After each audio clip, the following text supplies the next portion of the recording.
Hello, welcome to Fit and Fabulous with me, Dr. Orlena. I hope that you are feeling amazing today. Today, I want to talk about body image and why it is so important that you have a good body image. But just before we start talking about body image, exciting announcement. I have created a free community called the Positively Healthy Community. Now, before you go, is this just another Facebook group? The answer is no, it is not another Facebook group. It is a community within my website. It is a free community.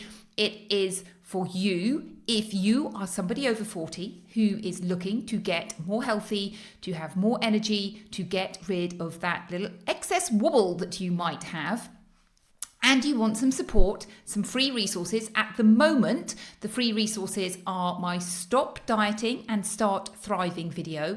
Plus, there is a video that dives deep into ending emotional eating with a handout to go with that. Plus, obviously, a community. Now, it's early days of the community, so we need to grow the community. So come and join the free community, which is really going to help support you in your transformation. It's totally free. I'll leave a link in the show notes, and I look forward to getting to know you and helping you see your transformation. Okay, why do I want to talk about body image? Yesterday, I had a coaching call with some of my clients and we were talking about body image, and this is how the conversation went. I don't like my body, they said, because I am overweight and I don't want to be overweight. And when I look at my body, I don't like it. I see this extra weight that I'm holding around the middle and I just don't like it. Now, if we dive a little bit further, there's a current of blame there as well. This is my fault. And it's my fault that I haven't done the things that I need to do. And this is what I'm focusing on. I look at this and I blame myself, and it has an impact on my confidence. And really, when we dive deep, it affects what I'm doing moving forward. So it has an impact on my confidence in that I compare myself to other people, perhaps people who are younger and slimmer, or even this person, ideal person in my brain that I don't measure up to. And this opens up so many rabbit holes of things that we can talk about. So let's unpick this a little bit and work out how we can change this and why it's important to change this if you want to have lasting results, why this is holding you back. So, blame. Let's talk about blame. And is this your fault that you have extra weight? The thing about holding on to blame is this. If I give you a story, a bowl was broken in my kitchen and I have 4 children and one of them has broken the bowl. Like, it could have been me, it could have been my husband, but I know it's not me, and my husband would just say, yeah, I broke the bowl. Now, the bowl is broken and I can spend my time and effort trying to figure out who broke the bowl because I want to tell them off and because I want to say that's a bad thing. Perhaps I want some closure in form of an apology or something like that. But here's the bottom line. That is not going to fix the bowl. The bowl is broken. Really, I'm much better off accepting that the bowl is broken, working through that emotion, and thinking about how I can prevent that from happening again in the future. Now, you might say, if you found out who did it and how it happened, that's going to help you in the future. Yes, that's fine. But that is a different way of trying to find out what happened, as opposed to, I want to find out who did it so I can tell them off, and so they know that they have been told off. So, blame is not helpful. Now, blame is slightly different from responsibility. Whose responsibility is it to get you to healthy, amazing you? Now, you can look at positivity, you can look at responsibility in a positive light, as in, I want to make these amazing changes. We'll go into this a little bit more. But the bottom line is, if you are there blaming yourself and saying, I don't like my body, and really focusing on all the bits that you don't like about your body, what you are essentially doing is being in negative brain, as opposed to being in positive brain. Now, it's very easy to think, yeah, but negative brain gets me there. Negative brain is about push. It's about depriving myself. It's about saying I can't do this. It's about making myself move forwards. But the analogy is this. Imagine that you are teaching a child to ride a bike. And negative brain looks like this. Oh my goodness, you're so awful. How come you don't already know how to do this? You are hopeless at doing this. How is that going to encourage your child to ride a bike? As opposed to, isn't it going to be great when you can ride a bike? You can do this. I have every confidence in you. Look, you're already balancing really well. Look, you can push off. All you need to do is just keep going. And you may fall over or wobble a few times, but you're going to get there. You really are going to get there. That is the difference between negative brain and positive brain. And I put it to you, which is going to be more effective? Which is going to get results quicker? The answer is positive brain. And yet we like to stay in negative brain because we think it gets us results.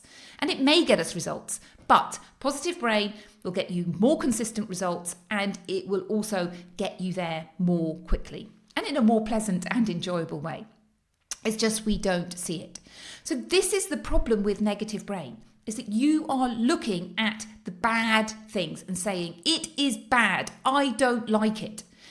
And as we were talking about this, one of my clients really opened up and said, yeah, you know what? I can see that when I'm eating food and looking at food, I'm doing it from a place of negative brain, punishing myself, as opposed to, yeah, let's do this from a place of love and kindness. I love my body so much that I want to get it to its healthiest, most vibrant place. I want to get it to where it is strong and fit and healthy. And as I eat, I do that from a place of excitement to get it there. And I also put it to you that you don't have to deprive yourself of all of these things, and that you can enjoy what you eat and create healthy food that is tasty, that is going to help you achieve your goals. And that is positive brain. I enjoy eating healthily. I enjoy nourishing my body. I enjoy fueling my body. I personally enjoy eating. And it's not about depriving yourself. I eat lots of food. I enjoy what I eat. I do eat healthy food 99% of the time. I do eat some treats and processed food, but I choose not to. I don't really want to eat that stuff because I know what it's doing to my body. And a little bit of it's okay, but I don't want to be doing that all the time. So that is the difference between positive and negative brain. Now, is it your fault that you haven't made changes already? And the way to look at this is really to have empathy for yourself and think, it's easy for me to have empathy for somebody else when I see somebody else in this situation. I don't spend my time thinking it's all your fault that you're in that situation. I personally, as a coach, don't think that about my clients. I don't go around thinking it's all your fault. I think society is the way society is. And society is basically, the way society is set up means that the vast majority of people are going to put on weight, particularly as they hit those hormonal changes in their 40s, 50s, and most people doing normal life are going to put on weight. Now, obviously, there are some exceptions to that, people who have either been lucky or intentional in what they do, and some people sail through that without putting on weight. But the vast majority of people are. So it's easy to have empathy for somebody else and go, yeah, like, it's okay, it's fine, it's just one of those things. Having empathy for yourself is more difficult. But I put it to you that you have done the best that you could do with the tools that you have at every moment in time. You may look back and think you made a bad decision there, but you made the best decision that you could make. And we're not perfect. Nobody is perfect. I'm not perfect. And I teach this stuff. I was saying to my clients the other day, I got really cross with my daughter at the weekend and I shouted at her. I'm somebody who teaches positive well-being. That's not positive well-being, but I'm human and you're human and we do the best we can. Yeah, sometimes it's not perfect, but just accept it and move on. That's what positive brain does, and learns from that experience. Yeah, what can I learn from that? What can I change about how I show up so that doesn't happen again? So instead of beating yourself up and blaming yourself for where you are now, you're much better off saying, okay, I'm going to take responsibility for this. And what does that look like? It means stepping into positive brain and thinking, what is possible for me? Okay, this is what I want to do. I want to lose 12 pounds. I want to lose 4 stone. Whatever it is that you want to lose, I want to do this because I want to be healthy and I want to be vibrant and I want to enjoy the rest of life that I have, and I want to enjoy that life in my most healthy way, as opposed to getting unwell and gradually getting worse and worse. I want a vibrant rest of life, and I am going to make that happen.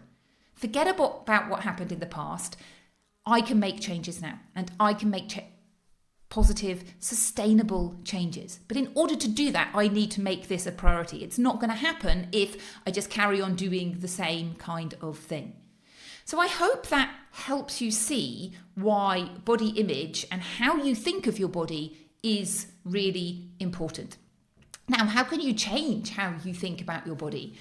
Instead of focusing on all the bits that we don't like, we all have bits on our body that we don't like. Accept them. This is where it is. This is how my body is. And focus on all the amazing things that your body does. My body is totally amazing. My kidneys do this stuff where they regulate my blood pressure and how much fluid I have. I don't even have to think about it. And also, I've got these amazing lungs and they do this oxygen exchange thing and I don't have to think about it. My heart does this beating all the time. I never have to think about it. My body is amazing. And my body helps me do things like writing and talking and cooking and swimming and cycling and all the things that I love doing. My body is amazing. And so is yours. And really get to appreciate how absolutely amazing your body is. So if you are somebody who feels, yep, I don't like this about my body, here is your homework.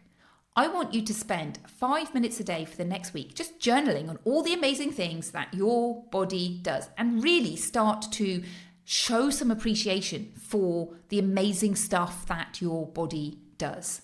And if you can get to that place of, I totally love my body, it's a much easier step to be motivated to get to healthy, amazing you, because I love my body so much. I want it to be strong and healthy, and all of those other steps just fall into place. Now, if you are there thinking, okay, I get it. I prioritize my health and wellness. I need to make some changes. I'm not sure what I want to do.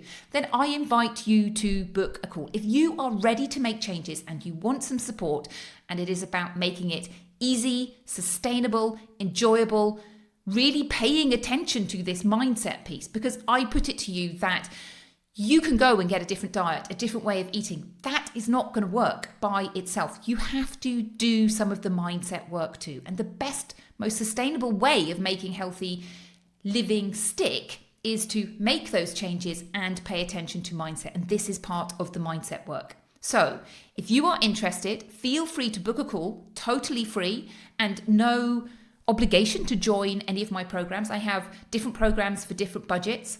Book a call. I would love to chat to you. Have a fabulous day. Goodbye.